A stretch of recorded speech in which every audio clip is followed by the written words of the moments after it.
So भाई now we have to start it the most awaited course जिसकी हमने hype create करी थी इतनी MySQL। तो MySQL को स्टार्ट करते हैं और सबसे इम्पॉर्टेंट चीज़ डेटाबेस के पर्सपेक्टिव से।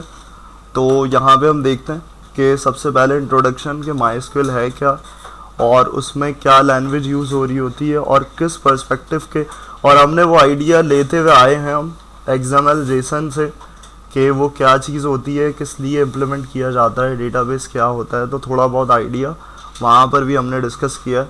यहाँ पे मैं ओपन कर लेता हूँ सबसे पहले स्लाइड्स।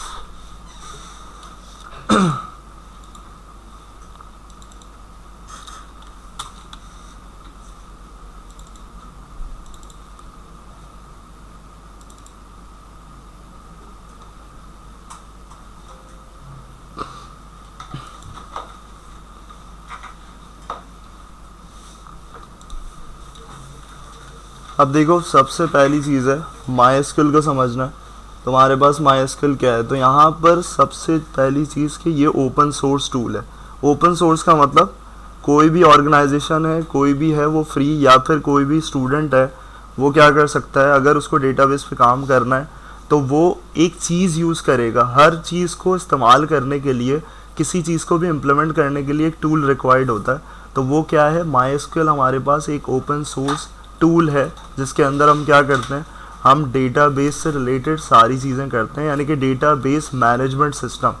तो डेटाबेस को किस तरीके से मैनेज करना है, कैसे बनाना है, तो वो सब चीज़ें हम यहाँ पर क्या कोर्स में पढ़ रहे हैं। भाई MySQL क्या है, तो ये ओपन सोर्स है, फ्री है। ओपन सोर्स का मतलब कोई भी यूज़ कर सकता है, कहीं से भी डाउनलोड करके, उसको कहीं पैसे देने की ज़रूरत नहीं पड़ेगी। तो यहाँ पर वो आराम से इस्तेमाल कर सकता है कोई भी स्टूडेंट और अपना प्रोजेक्ट बिल्ड कर सकता है। और उससे पहला जो पॉइंट लिखा हुआ है, MySQL is a relational database management system. तो रिलेशनल को अभी डिस्कस नहीं कर रहे, इंट्रोडक्शन में ही हम रिलेशनल डिस्कस नहीं करेंगे। अभी सिर्फ पता होना चाहिए व्हाट इज़ DBMS। तो ये अगर डेटाबेस मैनेजमेंट सिस्टम को इन शॉर्ट कह दो तो वो तुम्हारे पास क्या बन जाएगी, वो बन जाएगी तुम्हारी DBMS, यानी कि डेटाबेस मैनेजमेंट सिस्टम। डेटाबेस को मैनेज करने का पूरा एक सिस्टम। तो वो चीज़ हमारे पास यहाँ पर पॉसिबल है, किसके अंदर, MySQL के अंदर।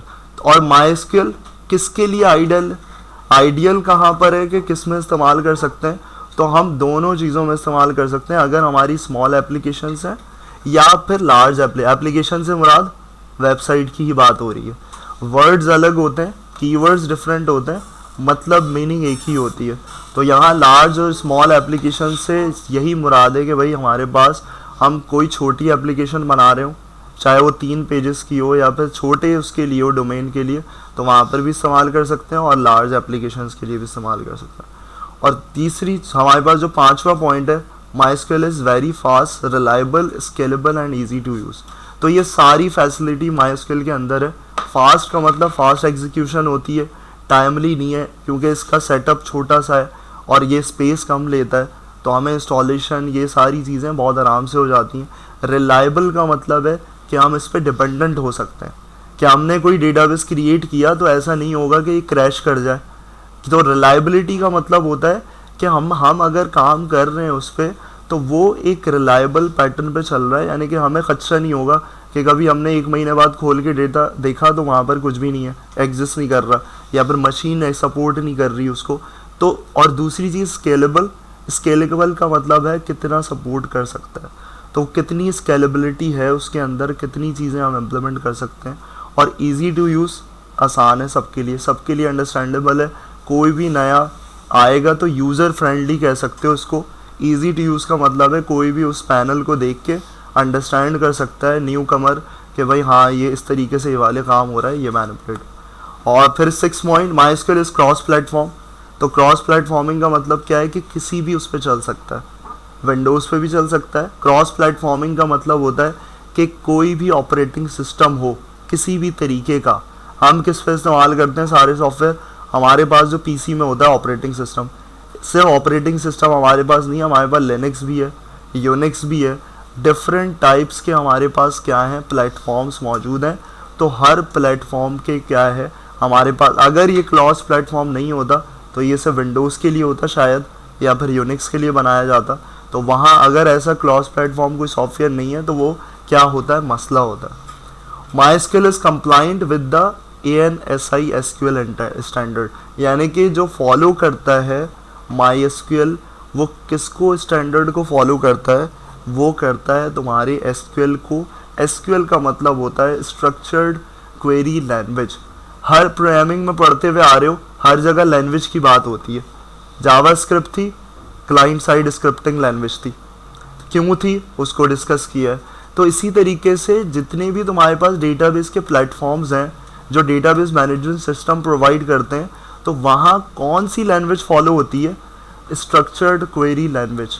यानी कि वो चाहे तुम्हारे पास इसमें आगे आएगा, यहाँ पे देखो नीचे सबसे सेकंड लास्ट पॉइंट देखो, MySQL is developed distributed and supported by Oracle corporation. तो डिफरेंट हमारे पास अलग अलग सॉफ्टवेयर्स हैं, अलग अलग कॉर्पोरेशंस हैं, तो वो फॉलो क्या करती हैं, एक ही स्टैंडर्ड फॉलो करती हैं। कौन सी लैंग्वेज, स्ट्रक्चर्ड क्वेरी लैंग्वेज, यानी कि इसको इन शॉर्ट SQL। तो SQL को ही फॉलो किया जाता है। MySQL हो, जैसे तुम्हारे थर्ड सेमेस्टर में SQL है, तो वो सॉफ्टवेयर है, तो वो भी क्या फॉलो कर रहा है, वो एक ही लैंग्वेज फॉलो कर रहा है, यानी कि वहाँ पर भी तुम्हें कोई चेंज नज़र नहीं आएगा लैंग्वेज में। तो तुम जो लैंग्वेज इस्तेमाल कर रहे हो, जो बनाई गई है, वो क्या बनाई गई है, SQL के बारे में आगे स्लाइड्स में देखेंगे कि क्या है असल में, कि SQL क्यों इस्तेमाल की जाती है, सारे जो डेटाबेस मैनेजमेंट सिस्टम में SQL को क्यों इम्पोर्टेंस दी जाती है। और यहाँ पर इसकी एब्रीविएशन जो है, जो रूल्स जिसने बनाए हैं, SQL को जिसने इंट्रोड्यूस किया है, तो वो क्या है, अमेरिकन नेशनल स्टैंडर्ड इंस्टीट्यूट। तो ये ANSI SQL जो है हमारे पास क्या है कि भाई एक हमारा डोमेन जहाँ से क्या है SQL बन के आ रही है, SQL को जिसको लॉन्च किया गया है वो किया गया, और फिर वो सारे जो प्लेटफॉर्म्स हैं वो उसको इस्तेमाल कर रहे हैं। MySQL हो, SQL हो, Oracle हो, तो डेटाबेसेस के लिए अलग अलग प्लेटफॉर्म्स हैं। जैसे सॉफ्टवेयर्स, तो MySQL है, ये हम इस्तेमाल कर रहे हैं, तो हमारी चॉइस है। SQL है, वो कोई और इस्तेमाल कर सकता है, हम भी कर सकते। Oracle है, Oracle अलग है डेटाबेस का प्लेटफॉर्म। तो ये सारे किसके लिए प्लेटफॉर्म्स हैं, ये डेटाबेस के लिए प्लेटफॉर्म्स मौजूद हैं। और रिलीज़ की बात हुई है, इसमें 1995 में इंट्रोड्यूस हुआ था, रिलीज़ किया गया था। और सबसे लास्ट पॉइंट क्या है कि कैसे SQL के साथ माई लगा के इस प्लेटफॉर्म को प्रोवाइड किया गया, लॉन्च किया गया। तो वो नाम पे है जो को फाउंडर है, तो वो क्या है, मॉन्टी विडेनियस डॉटर। तो वो जो मॉन्टी है उसके MY से क्या किया गया है, अटैचमेंट की गई है कि भाई SQL को फॉलो कर रहा था वो स्टैंडर्ड को, तो उसके साथ जो लॉन्च किया गया सॉफ्टवेयर, वो माई को लगा के MySQL लॉन्च कर दिया। क्योंकि SQL हम तुम्हें हर जगह मिलेगा, हर जगह अटैच हुआ हुआ मिलेगा। Oracle भी SQL पे है, SQL भी SQL पे है, तो सब चीज़ें SQL पे ही डिपेंडेंट है। तो वो नाम बने हैं सॉफ्टवेयर के बस, कि भाई अलग अलग लोगों ने क्या किया, उसको लॉन्च किया है, या फिर थोड़ी सी चेंजेस हैं कुछ, सही। तो यहाँ पर आई होप क्लियर हो गई होगी सारी चीज़ें कि भाई किस तरीके से स्टार्टिंग है, MySQL है क्या, क्या प्रोवाइड कर रहा है, किस तरीके से MySQL हमारे पास कैसे रिलायबल है, स्केलेबल है। तो ये सारे कॉन्सेप्ट्स हो गए होंगे। अब बात आती है हम क्यों यूज़ करें MySQL यूज़। भाई कस्टमर को जब तुम कुछ कर रहे होते हो तो कन्विंस करना ज़रूरी है ना। तो कन्विंस कैसे करते हो, कन्विंस वैसे करते हो कि जब तुम एग्जाम्पल दो कि भाई यूज़ कौन कर रहा है, अब्दुल रहमान।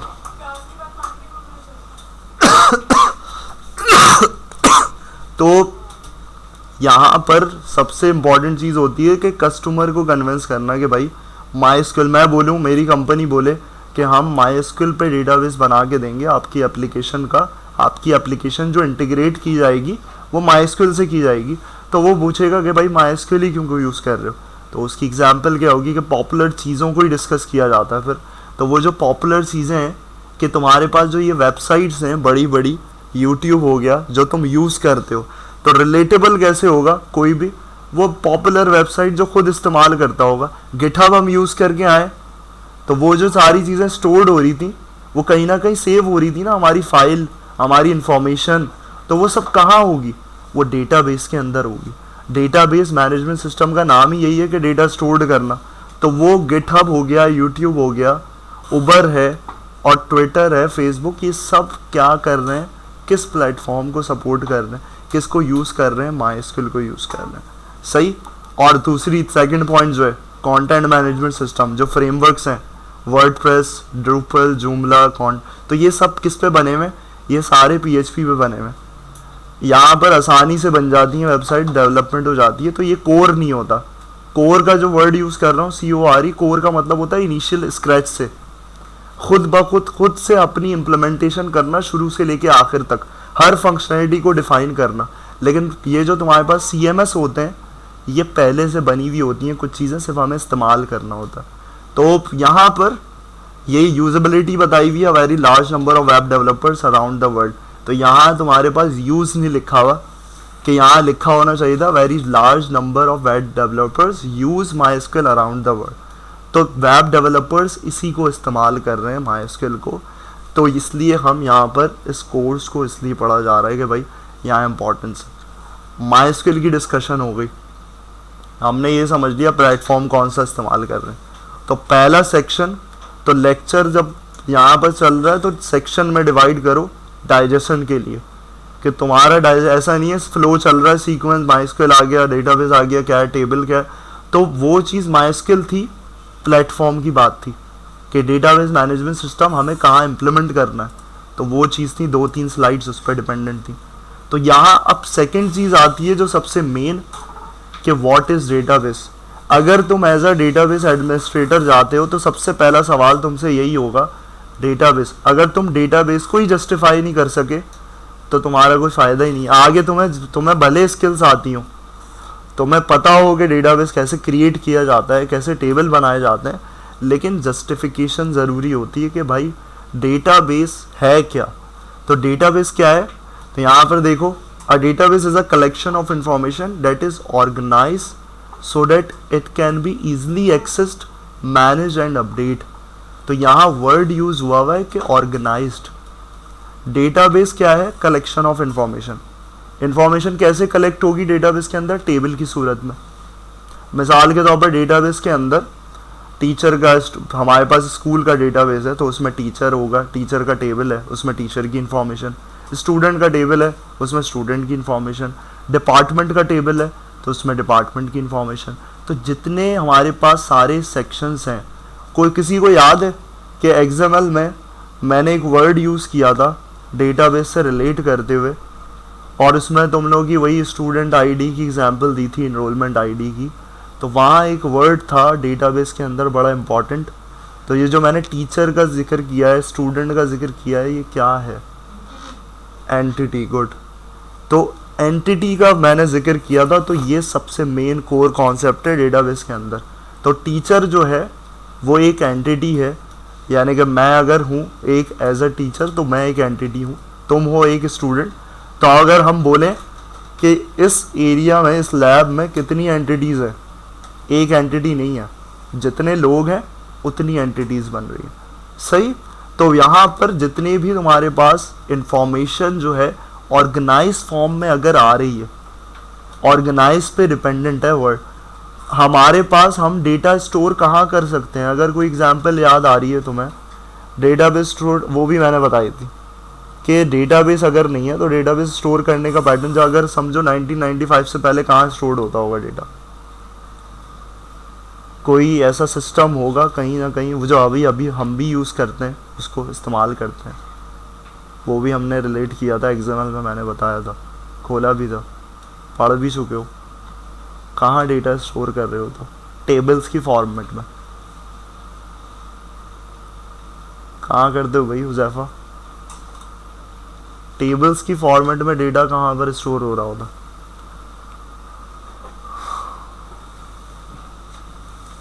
पावर पॉइंट पे। अब तो एंड मिल जानी चाहिए, एक्सेल पे। पावर पॉइंट बताने का मकसद ये था कि तुम रिलेट करो टेबल की फॉर्मेट कहाँ पर होती है। तो टेबल एक्सेल के अंदर ऑर्गेनाइज्ड नहीं होता, ऑर्गेनाइज्ड नहीं होगा डेटा। वो तुम क्या करोगे, एक ही शीट पे बनाते चले जाओगे। तुमने टीचर का भी रिकॉर्ड उसमें डाल दिया, स्टूडेंट भी डाल दिया, कोई यहाँ पर वो सेपरेशन नहीं होगी कि कैसे तुम्हारा डेटा किस तरीके से मैनेज हो रहा है, ऑर्गेनाइज। तो यहाँ सबसे इम्पॉर्टेंट चीज़ है कि भाई ईज़िली एक्सेस कर सकूँ मैं डेटा को। आसानी से निकाल सकूं। एक्सेस का मतलब है, एक्सेसिबिलिटी का मतलब मैं कोई भी ढूंढना चाह रहा हूँ चीज़ वो मुझे मिल जाए। मैनेज्ड, मैं मैनेज करके रख सकूं, सेपरेशन बना सकूं, अपडेट कर सकूं।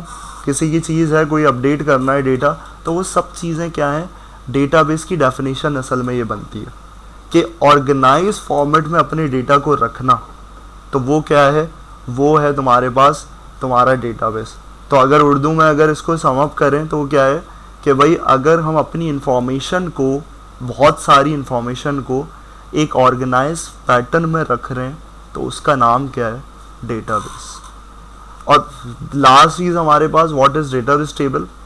टेबल सबको पता है, टेबल रिलेट कर सकते हैं, लेकिन यहाँ पे ये भी चीज़ मैंने डिस्कस करी थी कि तुम्हारे पास अब डेटाबेस में जाहिर सी बात है टेबल की फॉर्मेट में स्टोर्ड होता है। इम्पॉर्टेंट चीज़ क्या है कि टेबल क्या होता है, अगर टेबल की डेफिनेशन कोई पूछेगा तुमसे तो वो क्या होता है, combination of rows and columns. तो अब टेबल, डेटाबेस की डेफिनेशन ये थी, डेटाबेस की क्या होती है, डेटाबेस की होगी भाई, database is a, table is a combination of rows and columns. तो यहाँ कीवर्ड्स यूज किए जाते हैं, रॉ को रॉ नहीं बोला जाता, रिकॉर्ड्स। अगर मेरे पास 10 एंटिटीज स्टोर्ड है तो मैं बोलूँगा मेरे पास 10 रिकॉर्ड्स हैं। और कॉलम क्या होती है, कॉलम को हम दो चीज़ें, सिर्फ यहाँ फील्ड लिखा हुआ है तो फील्ड नहीं बोलते, हम एट्रीब्यूट भी बोलते हैं। तो दो चीज़ों से होता है रिप्रेजेंटेशन। तो टेबल के अंदर हमारे पास ये सारी चीज़ें इस तरीके से मौजूद होती हैं। तो यहाँ पे तुम्हारे पास ये पूरा इस तरीके से आगे और भी चीज़ें हमारे पास, क्या एसक्यूएल क्या है, तो वो भी इम्पॉर्टेंट है। तो मैं यहाँ पर ये चीज़ क्लैरिटी यहाँ तक हो गई कि भाई डेटाबेस क्या है, डेटाबेस टेबल। तो हमें कोर से समझना पड़े, पहले ये अंडरस्टैंडिंग होनी चाहिए कि हम कैसे काम करेंगे और किस चीज़ पे कर रहे हैं। तो सबसे पहली चीज़ वो होती है। तो हमने अभी तक देखा कि माइस्क्यूएल क्या था, डेटाबेस मैनेजमेंट सिस्टम कहाँ करना है, फिर सबसे इम्पॉर्टेंट चीज़ जो डेटाबेस की बात हो रही है वो असल में है क्या, और डेटाबेस में जब बात हुई कि ऑर्गेनाइज करना है तो ऑर्गेनाइज कैसे होगा, टेबल की फॉर्मेट में होगा। और टेबल की डेफिनेशन पता होनी चाहिए, टेबल कैसे बनता है, तो वो टेबल बनता है रॉज एंड कॉलम्स। उसके बाद जो सबसे इम्पॉर्टेंट है, जो हर कोई यूज़ कर रहा है प्लेटफॉर्म, एसक्यूएल। तो एसक्यूएल क्या है, यही सबसे मेन इम्पॉर्टेंट पार्ट है। यूज ही इसी को करोगे, इसी को इस्तेमाल करके सारी चीज़ें होंगी। तो ये वाली लैंग्वेज आनी चाहिए। जैसे हमने जावास्क्रिप्ट को सीखा था, तो वैसे ही डेटाबेस जो बनेगा, टेबल्स जो बनेंगे, उसको बनाओगे कैसे, उसको डेवलप कैसे करोगे, तो वो तुम्हारे पास डेवलप होगा इस लैंग्वेज के थ्रू। और इसमें एक इम्पॉर्टेंट चीज़ है, क्वेरी लिखा हुआ नज़र आ रहा है तुम्हें। तो ये क्वेरी का मतलब क्या है कि क्वेरीज लिखी जाएंगी। हर चीज़ को जब लिखोगे तो वो एक क्वेरी कहलाएगी कि मैं अगर इंसर्ट कर रहा हूँ, क्रिएट कर रहा हूँ, कुछ भी कर रहा हूँ, तो वो एक क्वेरी होगी। तो वो इसलिए नाम दिया हुआ है स्ट्रक्चर्ड क्वेरी लैंग्वेज। सही है। और सेकंड पॉइंट क्या है, किस लिए इस्तेमाल होती है, use to communicate with a database.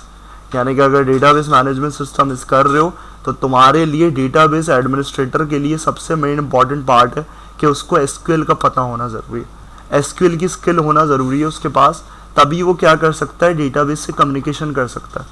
अगर उसको डिलीट करना है, कुछ भी इंसर्ट करना है, तो वो कैसे करेगा, वो क्वेरी लिखेगा। और कौन सी क्वेरी लिखेगा, स्ट्रक्चर्ड क्वेरी लैंग्वेज, इसी लैंग्वेज का इस्तेमाल करेगा।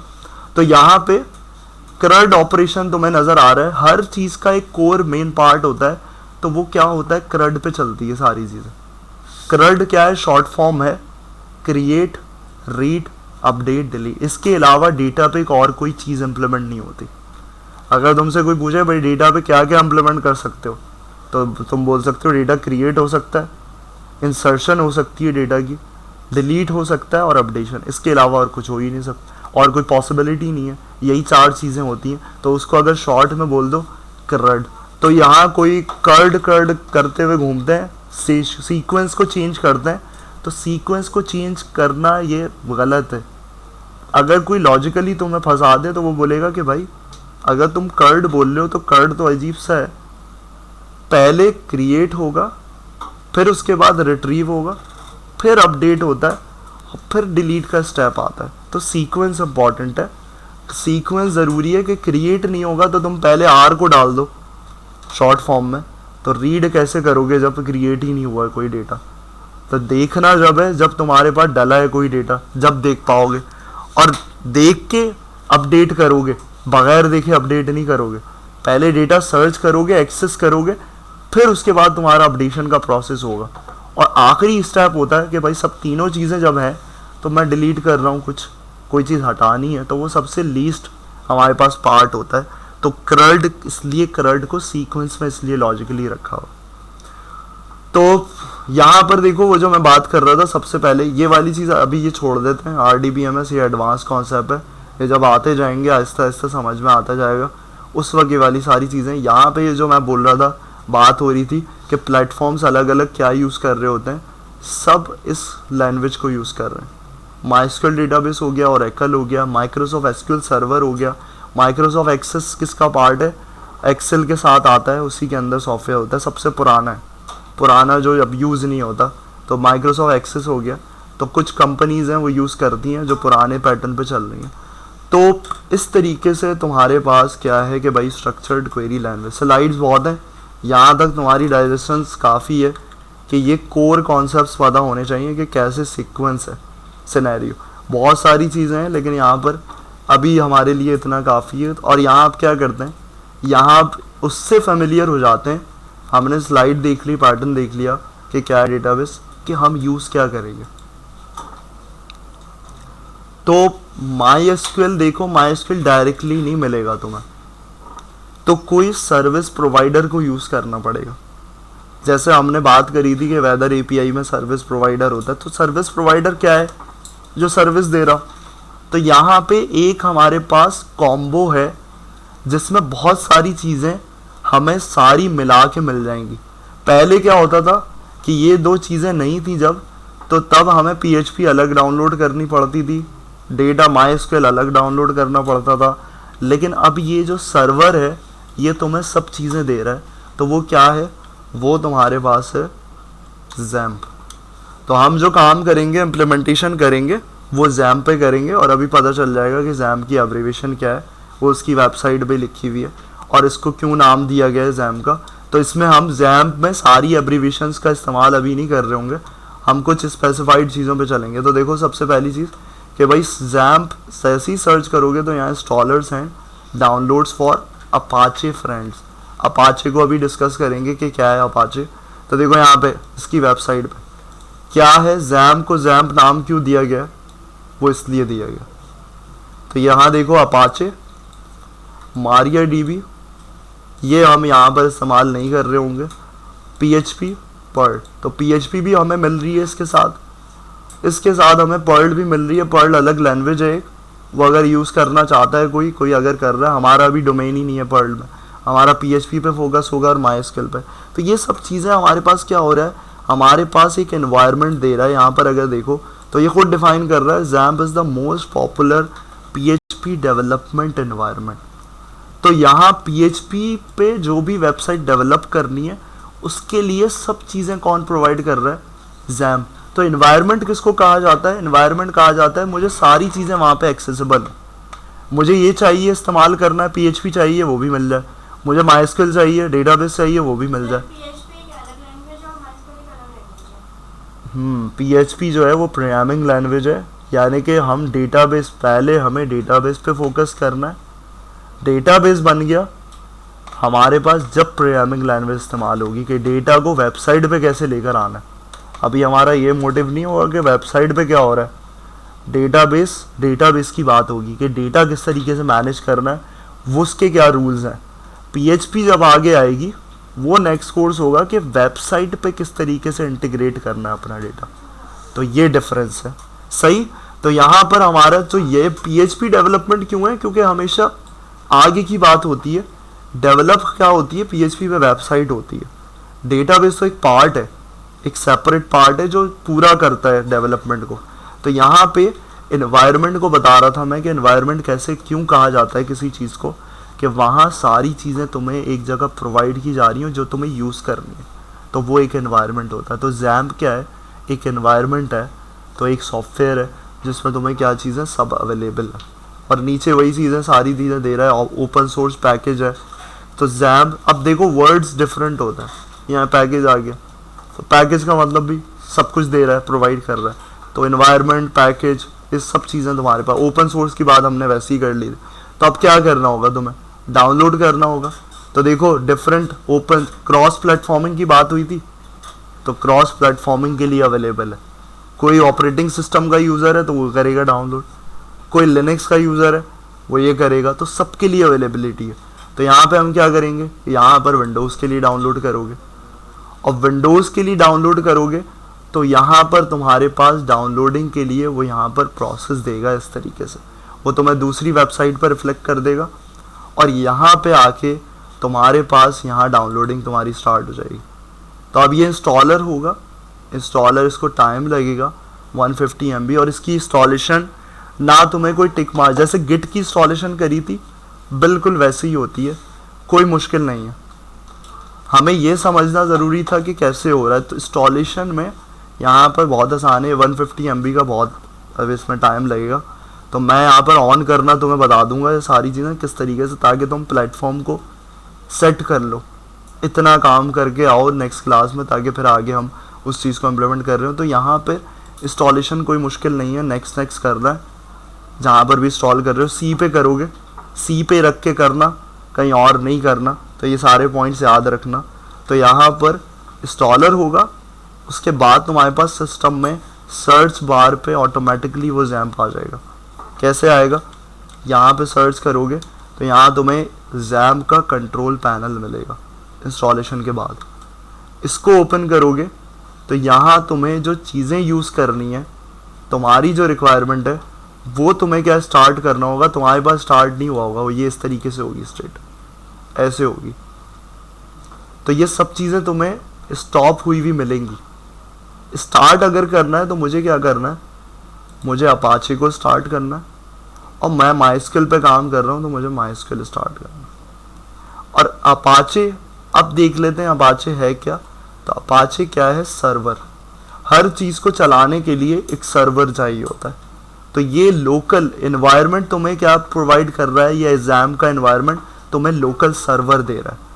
मैं किसी वेबसाइट पे नहीं चला रहा, कहीं नहीं कर रहा, मैं अपने सिस्टम पे चला रहा हूँ।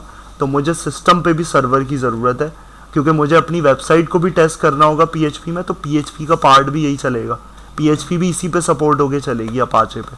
तो अपाचे क्या है, अपाचे है सर्वर, जिस पे तुम क्या कर रहे होते हो, तुम लोकली टेस्ट कर रहे होते हो अपनी चीज़ों को। समझ में आ रही है वही चीज़, यहाँ तक क्लियर है। तो यहाँ पर देखो, यहाँ पे तुम्हें साइड में एडमिन पैनल नज़र आ रहा है। तो यहाँ पे तुमने क्या करना है, यहाँ पर इस तरीके से इस पर क्लिक करोगे तो देखो लोकल सर्वर पे तुम्हारे पास, अब ये ऑनलाइन नहीं खुला है, ये लोकली खुला है। लोकल होस्ट का मतलब ही यही होता है, लोकल प्रोवाइड कर रहा है, वो डैशबोर्ड प्रोवाइड कर रहा है। और डैशबोर्ड में तुम्हारे पास इस तरीके से तुम्हारा PHP माई एडमिन, यहाँ पे क्या होता है, यहाँ पे सारी डेटाबेस की मैनेजमेंट होती है। तो ये लोकल सर्वर पे तुम अपने लोकल सर्वर को सेट करोगे तो ये सेटअप हो गया। और उसके बाद तुम कैसे इम्प्लीमेंटेशन करोगे, तो ये तुम्हारा एडमिन पैनल है, ये पैनल है इस तरीके से। यहाँ पे तुम, तो यहाँ पे देखो तुम्हें जो हमने बातें करी हैं वो सारी चीज़ नज़र आ रही है कि क्वेरी जो लिखोगे, क्वेरी लिखने का एरिया इस तरीके से आता है तुम्हारे पास। तो यहाँ देखो run SQL query, queries on server, server पे क्वेरीज रन होंगी। डेटाबेसेस हैं, डेटाबेसेस की लिस्ट आएगी, जो तुम डेटाबेस बना रहे हो वो डेटाबेस यहाँ पे तुम्हारे पास आएंगे। अच्छा, यहाँ बहुत सारी चीज़ें प्रोवाइड करी हुई हैं, तुम ऐसे ही लिख सकते हो, लेकिन ये लिखना जो है ये हमारा काम नहीं है, क्योंकि हमें सीखना है क्वेरी बेस्ड, हमें काम सीखना है क्वेरी के, हम क्वेरी लिख के किस तरीके से इम्प्लीमेंटेशन करते हैं, तो वो इम्प्लीमेंटेशन आनी चाहिए। तो अभी हम सिर्फ क्या करें, हम डेटाबेस को क्रिएट करने की क्वेरी देख लें, 3 मिनट हमारे पास है। तो वो बहुत छोटी सी क्वेरी है, तो तुम्हें कुछ यहाँ पर टाइपिंग भी मिल जाएगी कि भाई डेटाबेस किस तरीके से क्रिएट किया जाता है। तो यहाँ मुझे ये भी नज़र आ रहा है, मैं यहाँ भी क्रिएट कर सकता हूँ, लेकिन यहाँ क्रिएट नहीं करेंगे हम। यहाँ पे आएंगे SQL पे, और यहाँ पे क्या करेंगे हम, क्रिएट डेटाबेस, और यहाँ पे डेटाबेस का नाम दे दें। अब यहाँ सारे डेटाबेस कुछ बिल्ट इन है, कुछ सिस्टम के डेटाबेस हैं, कुछ बनाए हुए होंगे। तो यहाँ मुझे स्कूल नज़र नहीं आ रहा है, तो मैं यहाँ पर क्या करता हूँ, स्कूल से डेटा। अब देखो लाइन टर्मिनेटर वही प्रोग्रामिंग का कॉन्सेप्ट है। तो डेटाबेस का कीवर्ड क्रिएट, अच्छा ये स्मॉल में भी लिखोगे हो जाएगा, लेकिन जो प्रॉपर डेटाबेस एडमिनिस्ट्रेटर है ना, तो वो आदत डालो कि कैपिटल में कैप्स में लिखो। कैप्स में हर चीज़ नहीं, ये स्मॉल में नाम रखा है, ये नाम हमारे ऊपर डिपेंड करता है। ये चीज़ें कैप्स में लिखी है मैंने अपर केस में। इसको क्या करना है, देखो मैंने सेलेक्ट किया, कंट्रोल प्लस एंटर करूँगा तो उससे क्या होगी, मेरी ये क्वेरी चल जाएगी। कंट्रोल प्लस एंटर, तो याद रहेगी ये बात। तो यहाँ पर देखो कंट्रोल और एंटर को प्रेस किया सिलेक्ट करके, तो यहाँ पे क्या हुआ, जैसे ही मैंने ये काम किया तो यहाँ पे देखो क्या हुआ, MySQL return an empty result set 0 rows, query took in this seconds, millisecond में क्वेरी ने टाइम लिया और उसने क्या किया, यहाँ पर एक हमारे पास डेटाबेस क्रिएट कर दिया। तो देखो लिस्टिंग में आ जाएगा। डेटाबेस का डायग्राम कुछ इस तरीके से होती है, ये जो मैं फॉर्मेट जो नज़र आ रहा है, इसको क्लिक करोगे, यहाँ पे आओगे तो तुम्हारे पास इस तरीके से अगला स्टेप आ जाएगा कि भाई डेटाबेस के अंदर अब क्या करनी है, तुमने मल्टीपल टेबल्स जैसे क्रिएट करने होंगे। तो वो हम इंशाल्लाह फिर क्या करेंगे, उसको देखेंगे किस तरीके से मल्टीपल आगे प्रोसेस करना है डेटाबेस के बाद, टेबल्स कैसे क्रिएट करना है। सही, तो यहाँ पर इतना काम कर लेना, इतना घर पे प्रैक्टिस डाउनलोड करके रख लेना जैम्प को, तो मैं सारी चीज़ें और एक दफ़ा रिवाइज कर लेना कि जो चीज़ें